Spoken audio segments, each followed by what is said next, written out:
I will also encourage you to support Celebrate Mercy. Of course, there are so many great causes to support, and more need ever than before. Um, and and we should understand that each one has a certain purpose, and the platforms and the institutions that provide us with connection, with an ability to make dua together and the ability to learn together are so important. Um, and they really cannot, very often it seems like, I know sometimes we're supporting, when we support infrastructure, sometimes it seems like, well, it's not that exciting in some way, or we feel that it should be people to people. But I think what was just uplifted is when you support Celebrate Mercy, you are supporting people. Not everyone can contribute. Certainly not everyone who is listening has the ability to contribute. And so let's do that. And certainly our infrastructure, our institutions within our communities, many of them are doing better at accessibility, but there still is a lack of accessibility for so many people. And some people will never be able to go to those places. I remember my daughter Sumaya, may Allah have mercy on her, that before her death, she spent many years bedridden. And if she had had access to more platforms like this, I think it would have been something that she would have appreciated so much. But these have become more available only recently, and Celebrate Mercy really is one of the most tremendously beneficial. So in this, in the remaining time I have, in the short time for this lesson today, I wanted to acknowledge that we are at the end of this beautiful month, this beautiful month of the Prophet Muhammad sallallahu alaihi wasallam, and we are. What's interesting is we talked about the signs and where all the signs are. Well, we are in the very last day or two of Rabi al-Awwal, and that means that we're at the time of the waning crescent. Okay, so as you know, the moon begins with a new moon is when you actually can't see anything, and then there's a waxing crescent. That's the beginning of the month. We see that beautiful silver or golden glow over the western horizon just after sunset, and then the moon continues to fill up, to become lighter and lighter until we have that full moon, that Badr, that is, we often, and of course the companions of the Blessed Prophet sallallahu alaihi wasallam compared him famously to the Badr, to the full moon, and sang a beautiful song about that. But then after full moon, we have the waning moon, and it becomes less and less until we get to that point where we are, where there's just this tiny little waning crescent. And at this month of the Prophet Muhammad, where in particular, where we celebrate him, I want to use that in a way as a kind of a metaphor or method or lesson for us about how in our lives we go through these periods. We too cycle through periods of increasing light. So when we go, we have hope, and then we see the realization of that hope, and we feel, we feel energetic. We see the fruits of our efforts. We are full of joy. But then there are also times that never lasts forever, and that's the nature of life and the trials and tests of life, because we are tested with ease and we are tested with hardship. We are tested with success and we are tested with failure. And so all of this we should expect. So as we get less and less of the light of the moon, say a few things to remember, and then this is what we're talking about today. That of course, what is lighting the moon is still there, and the moon itself is completely lit, but it's on the other side. It's not on the side that we can see. And so it also means that if we have a clear sky, it's actually easier for us to look farther into the distance when there isn't moonlight. So when there's a full moon, it kind of washes out the sky, and we can see a lot of our dunya. We can see a lot of the earth. And, the ground can be lit up. You might be able to walk through a field, out even in nature, and you can see where you're going when there's a full moon. But you won't be able to see the stars very well. But when there's a waning crescent, the point that we are, if there aren't clouds, we can see far out. We can see so many more stars. We can look to the distance. We can look longer. And this is one of the things, the shift that we make when we're going through a period of darkness or a period of distress or difficulty, like many of us feel now. We see what's going on in the world. We want to take action, right? We want to take action. We want to do something in this earth, and we are trying, we're doing what we can. But in this time, it's really, really important that because of the limitations of what we can do, we remember that this is not our only life, that there is al-akhirah, there is the distant thing, and that in this darker period, it helps us remember that more distant goal. It helps us see beyond this earth that we're on, far beyond, and know that there is the permanent home, and also the wisdom, the hikmah of Allah subhanahu wa ta'ala. So when we're on this life, we may be able to see, the effects of different causes. We may be able to find the rationales for things, but when things get difficult, we're searching for that wisdom. What is the wisdom of this situation that we're going through? Where's the hikmah? And this is sometimes this darkness, when the moon goes dark and the night goes dark and we can see far out, we can remember, look, that hikmah is beyond our ability to understand, because this is Allah's creation and it's so much vaster than we know. We can only see a small, small part of it. When the full moon's lighting up this earth and we see a little part of it, we see this earth that we're on. To us, it's big, but when the moon goes dark and we look up, we see, wow, subhanallah, there is so much more. We're just seeing a little part of it. So I wanted to just highlight today some of the special prayers of the Prophet Muhammad sallallahu alaihi wasallam when he was going through hardship and difficulty. And we turn to the Blessed Prophet at the end of this month, where we remember the birth of the Prophet Muhammad sallallahu, and we are so grateful for his beautiful example. So we turn to him to look for what were his prayers in times of difficulty. And first slide, please.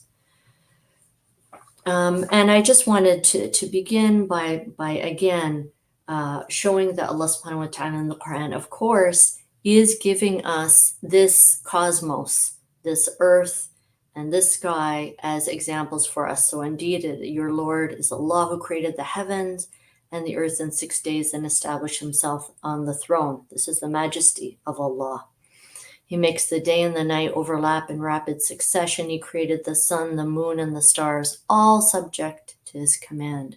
The creation and the command belong to him alone. Blessed is Allah, the Lord of the worlds. So we no more can command the destiny of everyone on this earth than we can command the pattern of the cycle of the sun and the moon, and the stars. So this is a good reminder for us of our limitations and what we need to do.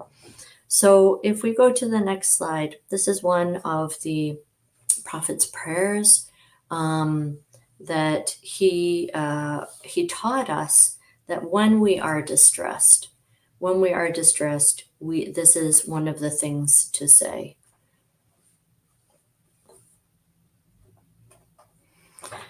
So, they did such a nice slide. Celebrate Mercy always does, mashallah. So many of you will hear your imams and your du'at and your scholars make this dua in these times and in difficult times. I wanted to highlight it and just pull up. We only have a few minutes to go through a few of these, so I'm going to highlight some of the meaning in the English, and you can read the Arabic for yourself, or I'll bring them back and forth. So in this prayer, the Prophet Muhammad taught us to begin by saying, "Oh Allah, I am your slave," right? Allahumma inni abduk. I am your slave. So this is setting the proper relationship between us and Allah. I am a situation of difficulty. I feel constricted. And this is a time for us to remember that indeed we are slaves of Allah. And we are, not only are we that, because very often we will exalt our lineage, our heritage. Oh, my parents, my mother, my father. No. And we are the child of your slaves, of your male slave and your female slave, meaning our mother and father. So not only are we, but our parents too were servants or slaves of Allah. My forehead or my forelock is in your hands, meaning we are being pulled where Allah subhanahu wa ta'ala wants us. I am subject to your decree. This is the decree that Allah has made for us, and your decision upon me is justice in itself. So we know that we have a sense of what would be just. Allah knows the truth of justice, and we acknowledge that, even though we may protest and our mind says this isn't justice, we know that what Allah has is just. And then we show really that by saying the next part, that this Lord that we're calling upon is the Lord of every being that ever existed. I ask you by every name that is yours, by which you have named yourself, or which you have revealed in your book, or which you have taught to any of your creation, or which you have kept to yourself in the knowledge of the unseen that is with you, to make the Quran the spring of my heart. This beautiful expression, right? And تجعل القرآن ربيع قلوبنا. So, or qalbi, the spring of my heart, or the spring of our hearts. Meaning that is the place where I feel refreshed, that is full of life. And by reciting the Quran, we have that, and continually to feel that refreshment. And the light of my chest, the removal of my sorrow, and the departure of my worries. And so this huzn that we have, and this sorrow and worry that we have, it's okay that we feel sorrowful and that we're worried. We're human beings. We feel sorrow and we feel worry. The Prophet Muhammad SAW, he said this. He, unlike, false leaders, false prophets, they show that they have no worry. They have no sadness. All they show is confidence, constant confidence, and like they're in control. But the Blessed Messenger sallallahu alaihi wasallam was sent by Allah, rahmatan lil alameen, to show us how to be a human, who is also a servant of Allah. So he had, sallallahu alaihi wasallam, sorrow and worry. We have that. That's okay. We give that up to Allah. Next slide, please. One of the most difficult times for the Prophet Muhammad sallallahu alaihi wasallam was, of course, the loss of all his beloved companions and family, like the noble Hamza, his beloved uncle. May Allah have mercy on him and elevate him, during the Battle of Uhud.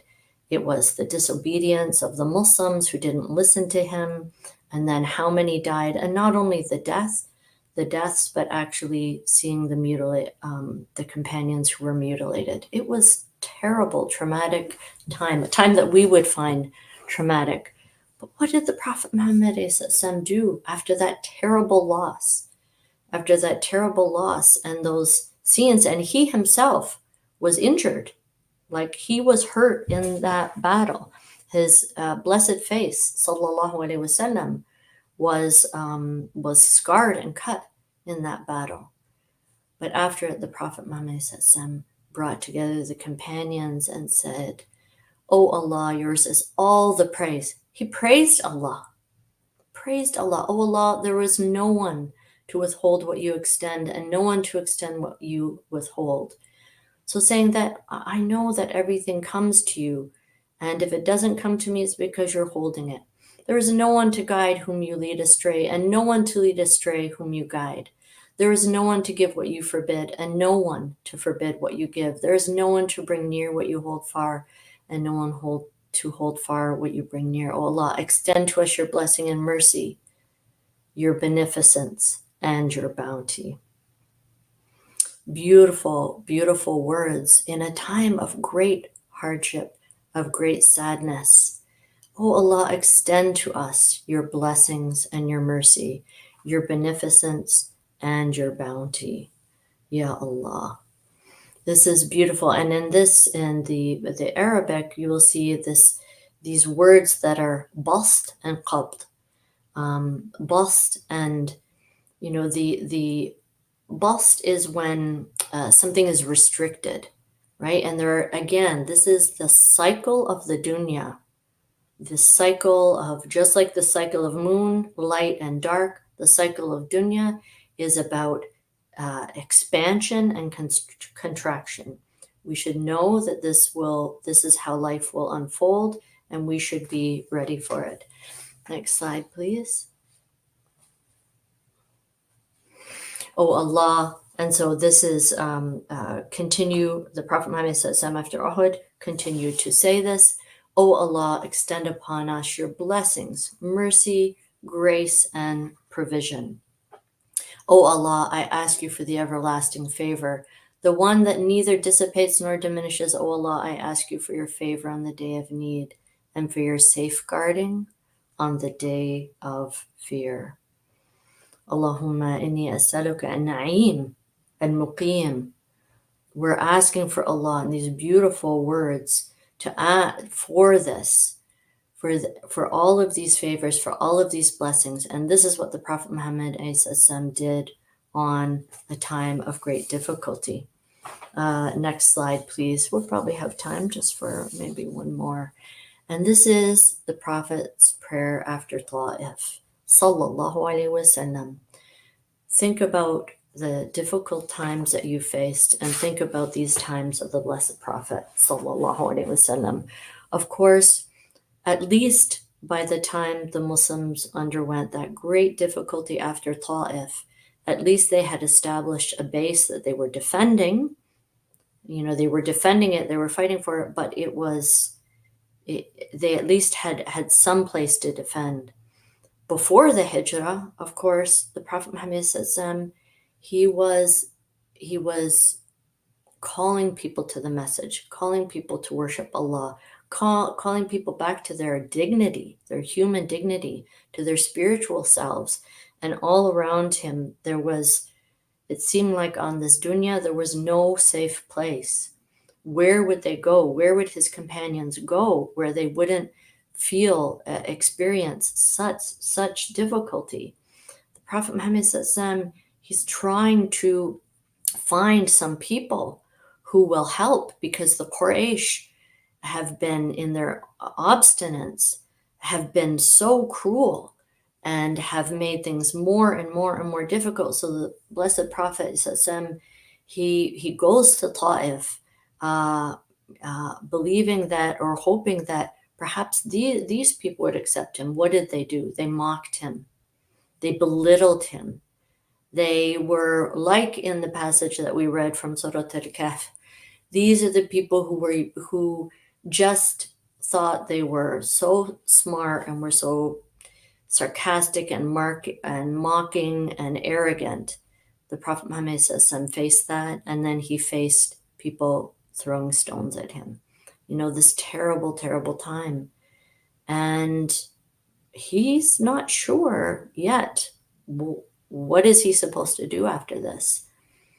Allah subhanahu wa ta'ala hasn't told him what his next step should be. So he has just experienced that. And what does he do? He's in the garden, and he says, "To you, my Lord, I complain of my weakness, lack of support, and humiliation I am made to receive." This is the messenger of Allah. This is our example. It is not to puff out our chests, but to have dignity when Allah subhanahu wa ta'ala, of course, dignity in front of people, but in front of Allah, not to show arrogance, but to show complete humility. To you, my Lord, I complain of my weakness, lack of support, and the humiliation I am made to receive. Most compassionate and merciful, most compassionate and merciful. Ya Arham Ar-Rahimin. You are the Lord of the weak. Anta Rabbul Mustada'afin. You are the Lord of the weak. You are my Lord. You are my Lord. Wa anta Rabbi, my Lord. To whom do you leave me? To a distant person who receives me with hostility, or to an enemy you have given power over me?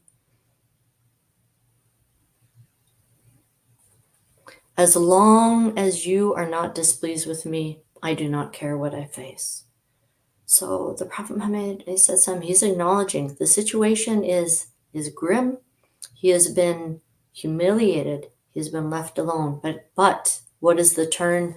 As long as you, Allah, my Lord, Rabbi, are not displeased with me, I do not care what I face. I would, however, be much happier with your mercy.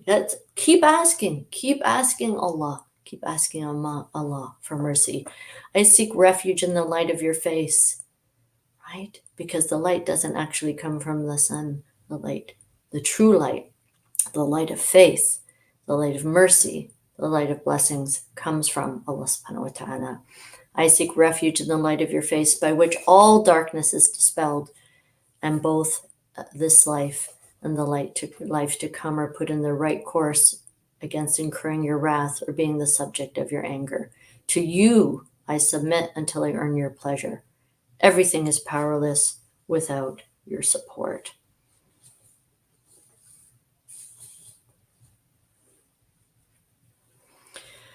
So these are, and then finally, and these are long du'as, and I want to share them with you so that you can also have the meaning as you hear them.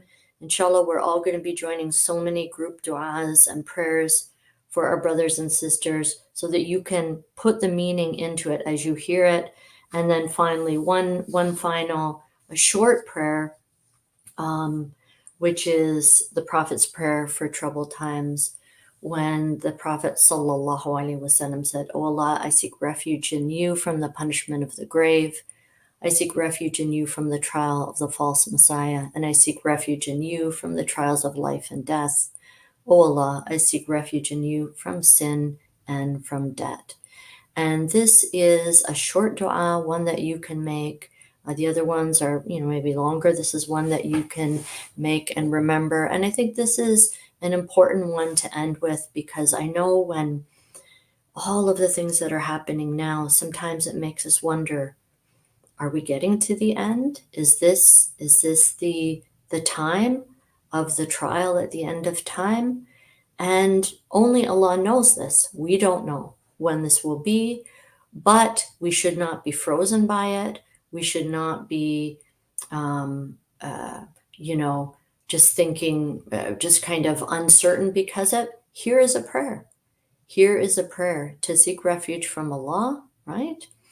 وَأَعُوذُ بِكَ مِنْ فِتْنَةِ الْمَسِيحِ الدَّجَّالِ. This is the prayer to seek refuge in Allah from al-Masih ad-Dajjal, the false Messiah.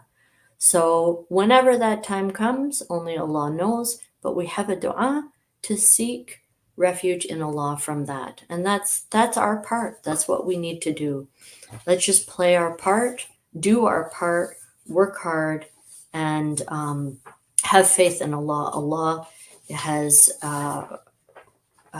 given us everything we need, and we ask for Allah's peace and blessings upon the Prophet Muhammad sallallahu alaihi wasallam, who lived through all of these difficult, trying times while receiving this message, and with generosity,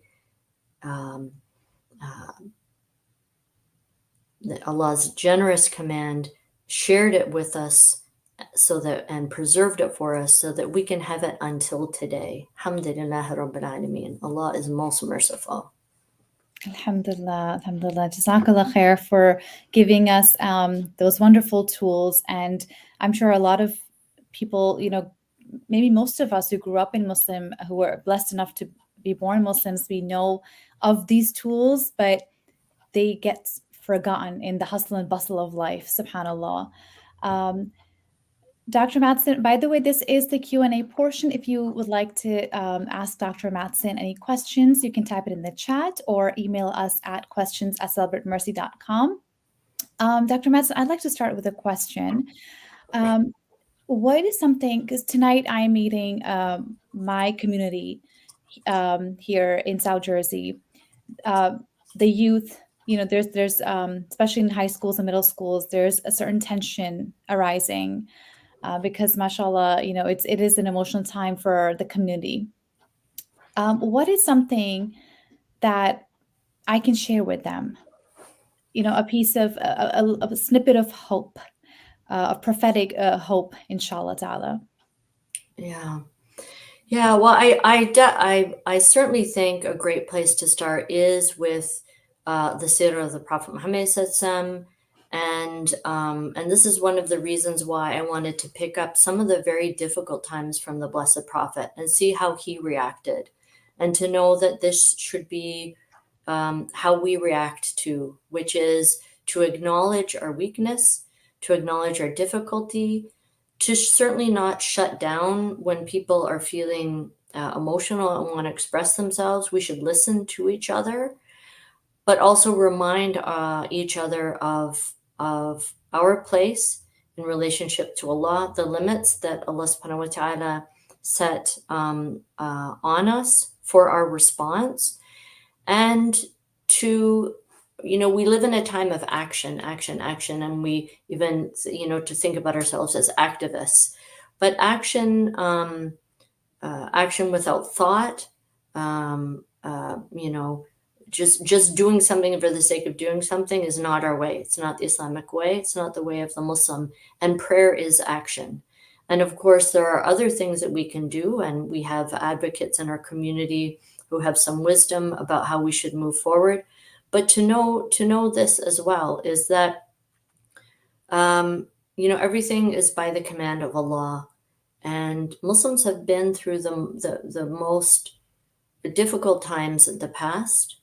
I always think this is a combination of both studying history and also travel through the Muslim world is so beneficial for us to specifically learn these lessons. I think about I was in Bosnia a few months ago, and to see what the Bosnians went through and to listen to their stories and what they did to get through it, and what they lost and who they lost. But in the end, Allah subhanahu wa ta'ala, destined for it to unfold as it would. And throughout history, we've had that. I mean, the whole of the Iberian Peninsula was stripped of Muslims, except for those who remained very secretly as Muslims, to the extent that they were able. And this is the thing: we fear Allah as much as we're able. Taqullah ma sultatum, as Allah subhanahu wa ta'ala tells us. But it is a place full of Muslims now, and masajid, and the salawat and dhikr, and beautiful. So things turn, and we should just, it's very easy to say, but it's hard to do. But let's remember, this is why we engage in remembrance of Allah's signs, remembrance of history, and everything else. Jazakallah khair. Thank you so much. That is exactly what I was looking for, because I think we're living in a time where there's an influx of knowledge. There's just so much information, right? Even while I was trying to prep some talking points, I stepped away. I'm like, oh my gosh, I'm just going to speak from the heart. And this is a time to connect with the heart, right? Because I feel like everybody can access knowledge if they want to. Everyone has it at literally their fingertips. But subhanallah, thank you so much for sharing that. Because I know you have so much experience with the community under your belt. SubhanAllah, may Allah bless you, may Allah continue to use you as, as a source of khair for all of us, alhamdulillah. But this is something, there's a question here, which kind of, I think you covered as well, but someone is asking about, what about the anger or the negative emotions we're feeling, right? We talked about the hurt. But what about the anger that we're feeling towards the other side? How do we handle that? How do we navigate through with that emotion? Yeah. I mean, there's nothing wrong with being angry. We should be angry about what's happening. And anger is an appropriate response. All of our emotions and our feelings are, these also are gifts from Allah. These are also signs from Allah. And if we have a good heart, our emotions, the emotions that we feel, will be appropriate to the situation.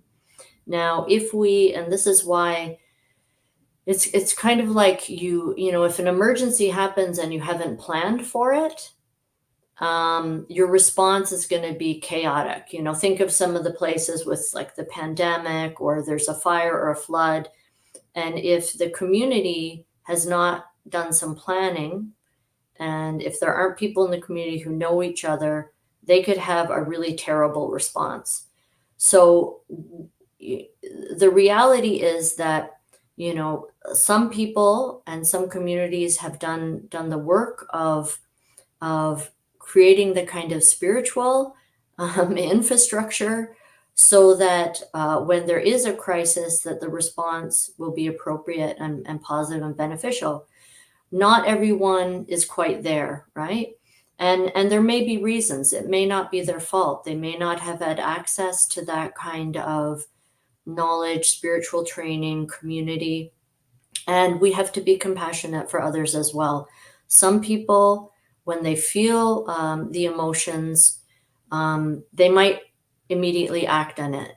And we don't want to react, we want to respond. Okay, so this is what jahil is. We often hear about the jahiliyyah. Jahil is ignorance, in the sense not only of not knowing, but ignorance in the way we commonly use the term, like, oh, that's so ignorant, meaning like it's just a lack of training or a lack of adab in making a response. So if we haven't prepared, maybe we will react in a way, just act on our emotions in a way that can cause further harm.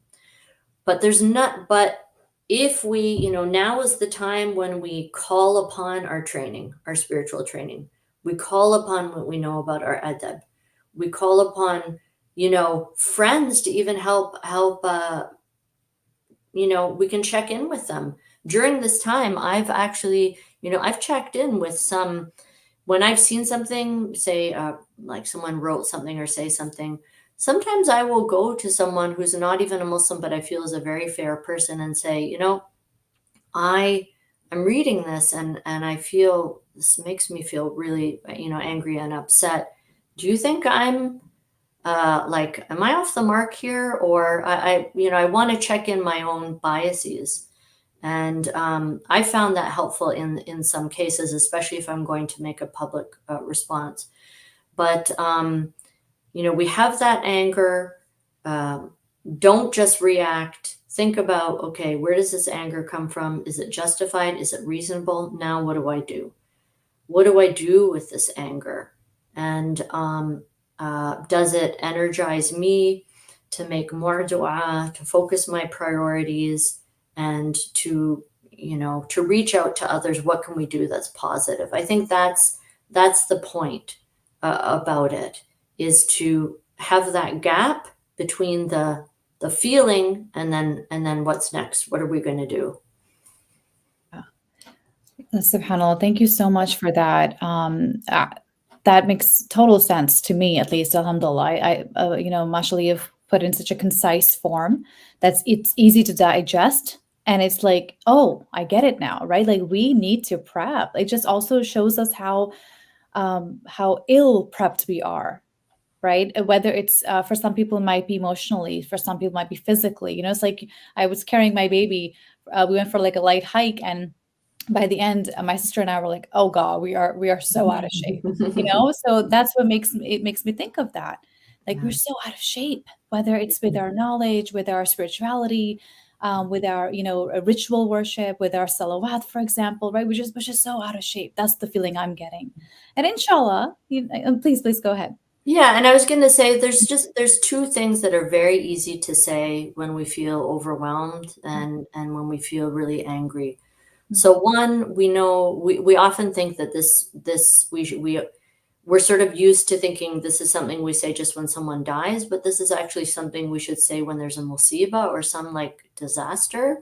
So we say inna lillahi wa inna ilayhi raji'un. So to Allah we belong and to Allah we return. So this is putting us back in a frame of mind. So we say it not only when someone dies, but when there is a disaster, it's like, okay, wow. And we just like are seeing like all of this in front of us, and we're right down here in the mess of this disaster.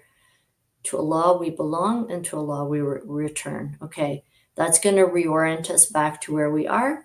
And another one, always just very easy, just Allahu Akbar, Allahu Akbar, Allahu Akbar. Allah is greater. Allah is greater than everything that anyone is trying to do.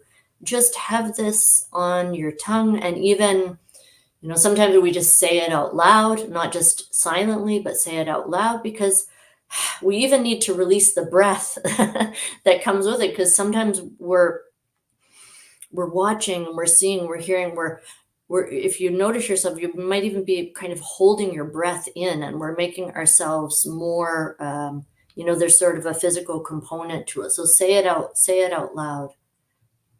SubhanAllah. Jazakallah khair, Dr. Mattson. We can end with a dua, inshallah. And then after dua, I will make some announcements for anyone who wants to know more about the Ansar Circle, inshallah ta'ala. All right. So, beloved community, beloved brothers and sisters, we want to just make together to make a prayer, to make a dua for our family in Palestine. And so, if you will join with me. Ya Allah, Ya Allah, Ya Latif, Ya Al-Aziz, Al-Aziz, Ya Al-Alim, the knowing, Ya Al-Hakim, Ya Rahman, Anta Arham Ar-Rahimin. O Allah, you are the most compassionate of those who have mercy. Ya Allah, Anta Arham Ar-Rahimin. O Allah, you are the most compassionate of those who have mercy. Ya Allah, we are your servants. Ya Allah, we live by your command. Ya Allah, we die by your command. Our souls are in your hand, Ya Allah. Ya Allah, we witness to your majesty.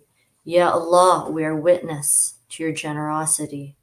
Ya Allah, we believe in your wisdom.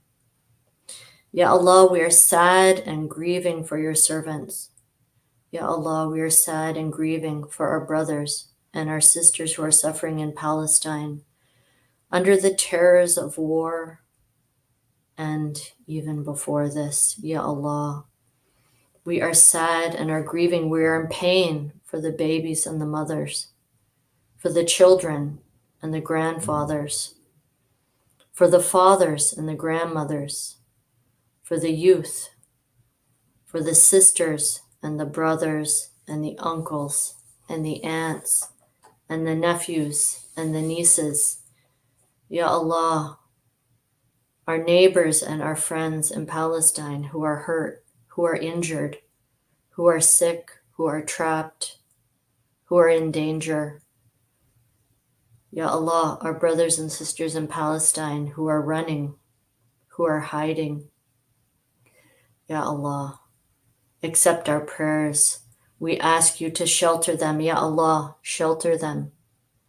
Ya Allah, relieve them. Ya Allah, help them. Ya Allah, Ya Arhamar Rahimin, shower your mercy, shower your protection upon our brothers and sisters in Palestine. Ya Allah, shower your mercy upon those who have died. Ya Allah, your martyrs. Ya Allah, accept them as martyrs. Ya Allah, accept them in the company of the righteous. Ya Allah, for those who have died. Ya Allah, accept them. Ya Allah, lift the hand of oppression from the people of Palestine. Ya Allah, lift the hand of oppression from the people of Palestine. Ya Allah, lift the hand of oppression from the people of Palestine. Ya Allah, Allahumma strengthen the Palestinians and all of us and all of your servants and all of your ummah with courage and with faith. Unite our hearts and our hands with right intentions and right actions. Ya Allah, give us courage in this time of testing to show our faith, to live our faith. Ya Allah, help us understand our priorities, to know what to do and where to turn. Ya Allah, stop us from engaging in any wrong action and direct us towards right action. Ya Allah, unite our hearts and unite our hands towards good deeds. Ya Allah, we ask you to accept our prayers. Ya Allah, we ask you in this time, there is no one to answer prayers except for you. Ya Allah, we turn to you in our sadness and grief, our confusion and our difficulty. Ya Allah, we turn to you, we believe in you, we are your servants, and we ask for your mercy. And Ya Allah, we ask you to send your peace and your blessings upon your servant Muhammad sallallahu alaihi wasallam, who you sent to teach us. Ya Allah, send your peace and blessings upon Muhammad sallallahu alaihi wasallam. And we ask you, Allah, to accept all of our prayers. Allahumma ameen, ameen, ameen.